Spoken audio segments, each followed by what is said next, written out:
I just listened to every album by Bad Company, and here are my thoughts.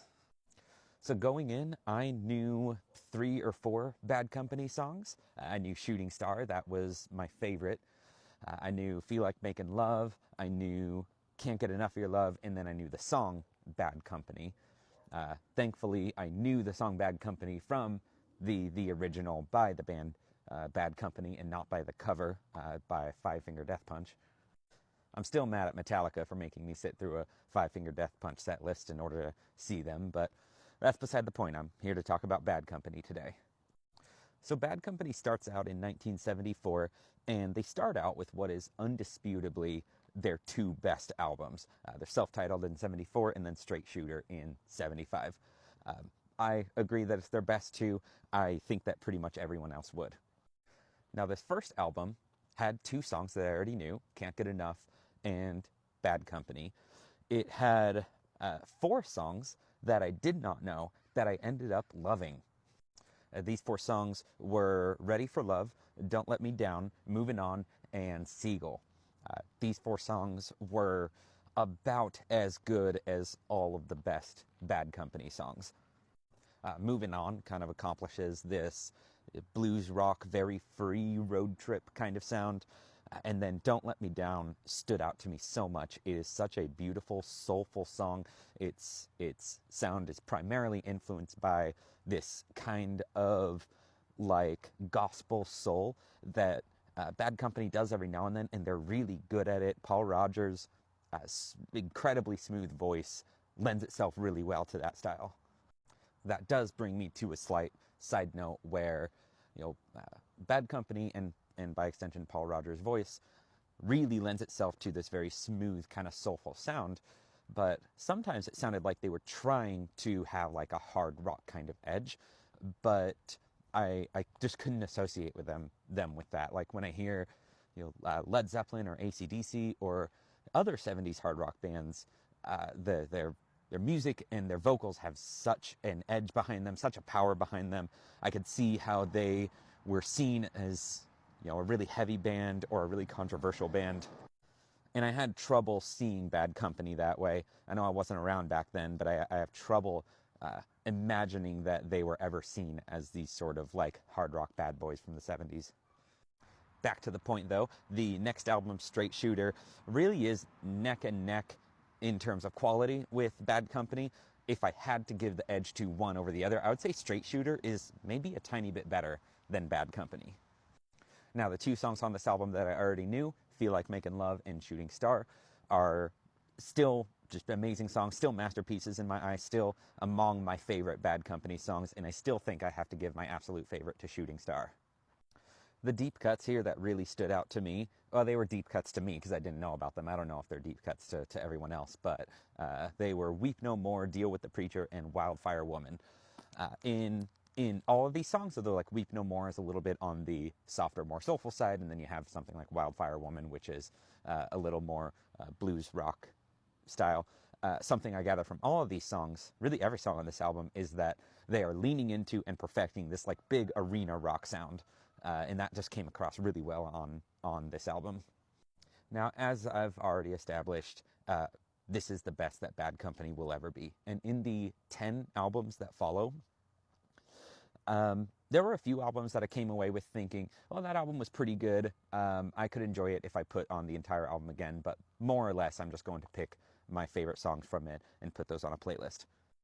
Most of these albums, though, I have to admit, were a bit boring, quite boring as entire albums. So in that case, there was maybe only 1 or 2 songs that I picked and put on a playlist, and the chance is very remote that I will ever return to those albums as a whole again.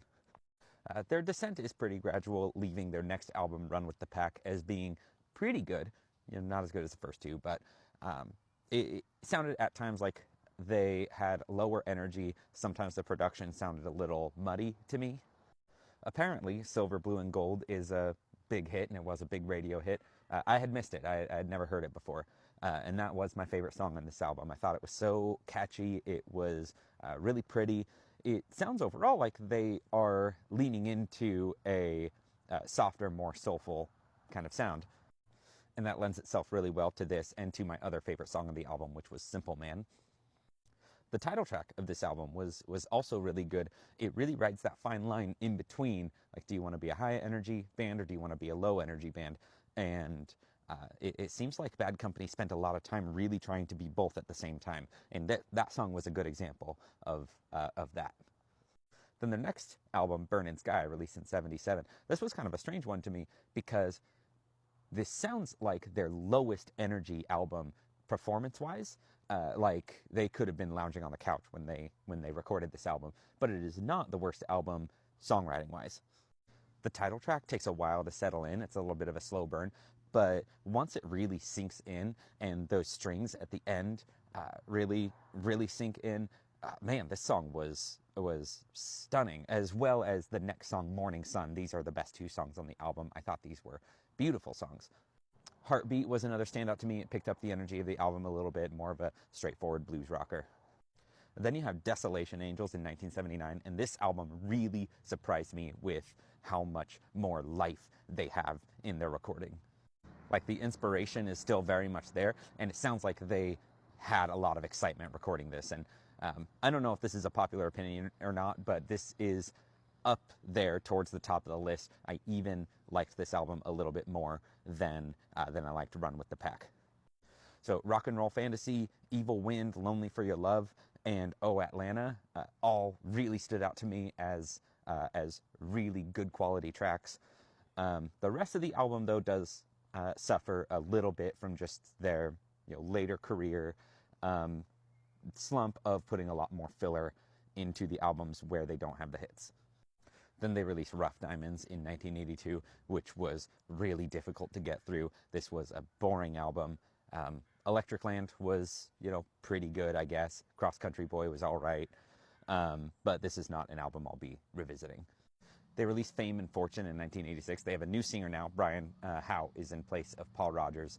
And he does an all right job in his place. My only complaint is that when he hits higher notes, you can hear some strain. You can hear that he is at the top of his vocal register, and you didn't really get that with Paul Rogers. And Fame and Fortune is even still not as good as Rough Diamonds, which is already kind of a low bar. I thought Tell It Like It Is was an all right song, and it seems to be a deep cut from this album. The title track was okay. Thankfully, they bring it back in 1988 with Dangerous Age. This was a fantastic album, full of really creatively simple hooks in the lyrics and the melodies. But the title track, Bad Man, No Smoke Without Fire, Shake It Up, all of these were excellent songs. All added them onto my playlist. The second half of the album did falter a little bit, but it was nice to hear them really bring it back at least one more time for a exceptional album. These next two albums, Holy Water and Here Comes Trouble, were absolute torture to get through. Walk Through Fire was the only decent song on Holy Water, and then Take This Town, I think, was the only really decent song on Here Comes Trouble. I guess How About That on Here Comes Trouble was also okay. It's just they're really leaning into like the 80s hair rock with these albums, and that is already like a sellout genre of music to me. Some bands did it well. Bad Company's not one of them. They do bring it back at least a bit, though, with Company of Strangers. This was a solid enough album with a few pretty good takeaways that it lands right in the middle of their discography. So the title track, Clearwater Highway, Little Martha, that was a beautiful song. And then Abandoned and Alone, these were all the highlights of the album. And the rest of the album was, okay to listen to, but those songs were really good. Check them out if you haven't already.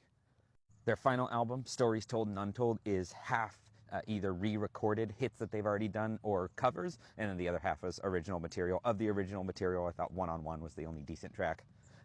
Anyways, there is my album ranking. The top two are mandatory listening. This is Bad Company at their best. From Desolation Angels to Company of Strangers, this is a descending list of albums that I came away with positive feelings about, with highlighting a few specific songs from each of them that I liked especially. And then from Rough Diamonds down to the bottom, you have a descending list of albums that I actually came away with a negative opinion of, with only a few songs from each that I thought were even minorly noteworthy. Thank you for watching. I'm going to go through King Crimson next, since apparently you guys like prog so much. So yeah, looking forward to shooting that. Have a good rest of your day.